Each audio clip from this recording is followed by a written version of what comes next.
ပြုခြင်းအလိုအကုသိုလ်နဲ့ကုသိုလ်တရားကံနှစ်ပါးက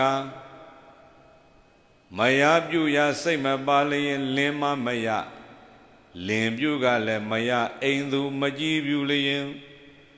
မှတ်စွာအတူမှတ်ယူမှန်စွာမရရဘူးတဲ့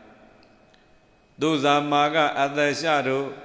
ရှေး၌ဝတ္ထုမိညာပြု၍အာကုသလကုသလဤကမ္မတက္ကတာလက္ခဏာကိုမြဲစွာဝမ်းတွင်နှလုံးသွင်းတော်ဒီလိုလေးရေးသွားတယ်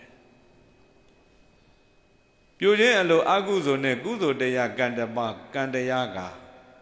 ကုသိုလ်အကုသိုလ်အဲ့ဒီကံတရားနှစ်ပါးဟာ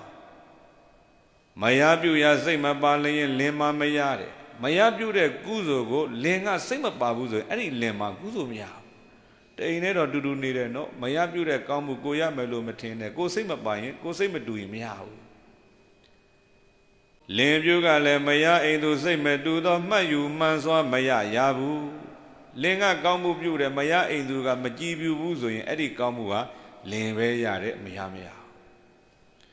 သူဇာမာကအသက်ရှတို့ရှေး၌ဝတ္ထုမိညာပြု၍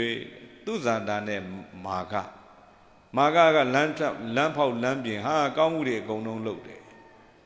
သူမျိုးသားလုပ်တယ်လို့သူရမယ်အထင်နဲ့ပြိဿရဲ့သူဇာတာကမပြုတ်ဘဲနဲ့နေလိုက်တာမာက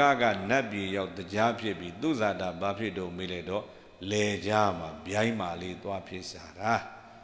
အဲကြောင့်တိမ်နဲ့ရှာထားတဲ့ပစ္စည်းပဲမဲ့သူပြုတ်တာကိုကသဘောတူပြီးသာဓုခေါ်နိုင်မှ